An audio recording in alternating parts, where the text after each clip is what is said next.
Hello and welcome to another edition of the Photographica Podcast, brought to you in association with flowphotographic.com, where a print isn't a print unless it's perfect. Flow Photographic is run by me, Alex Schneiderman. Flow Photographic produces prints for clients all over the world, including galleries, museums, artists, and of course photographers. All of our work is carried out on a personal service basis.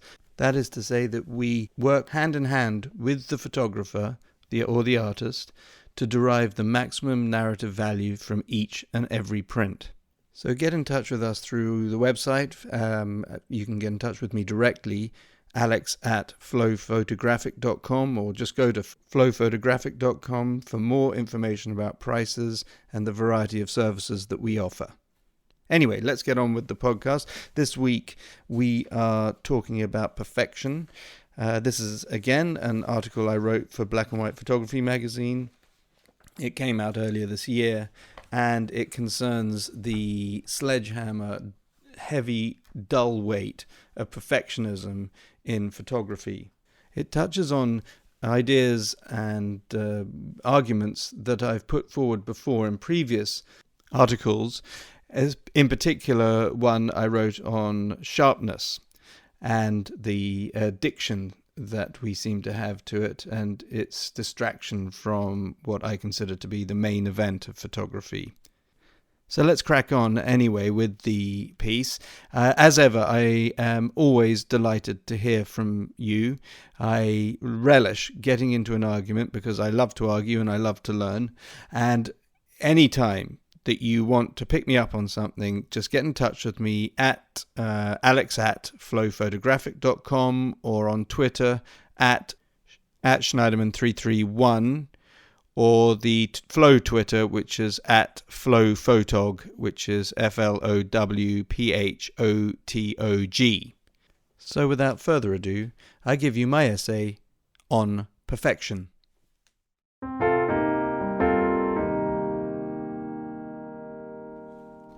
There is nothing so dull, so exclusive, so cold as apparent perfection. Photography, being a largely technical medium, has always had a tendency towards perfectionism.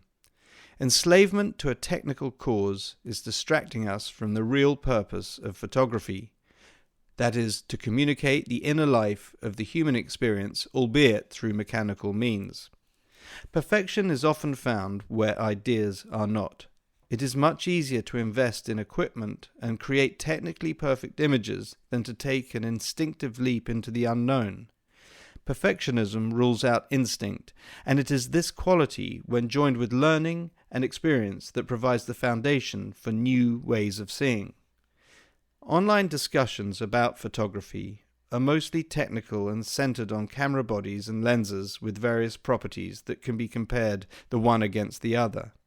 Which lens has the greatest acutance at f2? Which body starts to exhibit noise at just 6400 when compared with X brand, which can get the same effects at 12800 ISO? The discussions go on, and all of them are, without question, stupefying and completely miss the point of what it means to own and use a camera. Absent from these message boards are discussions about ideas and abstract concepts which these sophisticated optical machines were created to capture. It could be said that this technical obsession is a displacement activity from the hard work of coming up with good work. We are all challenged by the existence of good cameras. Indeed, by owning one of these machines and expressing an interest in photography, we are putting it about that we are artists. But the work of an artist is hard, and sometimes we know that our own work falls short of the standards set by the greats, so we spend time and concentration on what really doesn't matter, i.e., technical perfection. Of course, this thesis is a generalism, but it is broadly true that technical perfection becomes ever easier at a rate that is independent of and outstrips the creation of new visual languages that only photography can give birth to. This last point represents the true work of artists, the drive to depict the world in new ways. Wabi-sabi is a Japanese term with which you are no doubt familiar.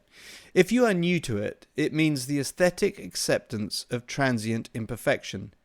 It is said that if an object or expression can bring about within us a sense of serene melancholy and a spiritual longing, then that object could be said to be wabi-sabi. Another good way to look at this condition is to acknowledge that nothing lasts, nothing is finished, nothing is perfect. One aspect of wabi-sabi that pertains to photography is the acceptance of imperfection due to the limitations of the medium. Looked at another way, it could be said that in order to love something or to fully engage with it, there must be imperfection for us to gain tenure on that object. I prefer to think of wabi-sabi as being the way we can see our own imperfect selves in objects of art, and in this way contemplate our own existence. Already photographers are building imperfection back into their images by using filters and software like Silver FX. These programs emulate the vagaries and imperfections of film with all their strange reciprocities and color biases. Other photographers use Polaroid, Holgers and Lomos to harness the wabi-sabi that comes with film and all its practical challenges. This approach could be considered as a pastiche of photography, as it tries to emulate the perceived warmth and approachability of wet methods of photographic reproduction in an increasingly digitally perfect age. We photographers are like Odysseus sailing past the sirens. The sirens here are played by mechanical perfectionism. We must strap ourselves to the mast and sail on by, ignoring the seductive promises of optical perfection. If we heed the sirens' call, they will enslave us and exploit us for their own banal purposes. Like Odysseus, we will find that truth and beauty lie not in how others would have us view the world, but in the knowledge of our own hearts and living according to our own creative light. There has to be a balance. On the one hand, we cannot take a reactionary, Luddite stand against the benefits of developing technology, nor can we place all our trust in the latest technical gems in the hope that these will help us create automatic wonder. Perfectionism is the voice in your head that can speak only of quantities and parameters. New languages and ways of communicating the language of existence can only be found in human experience that resists perfection. Artists must reach out with their hearts and leave perfection to those who would rather count than feel.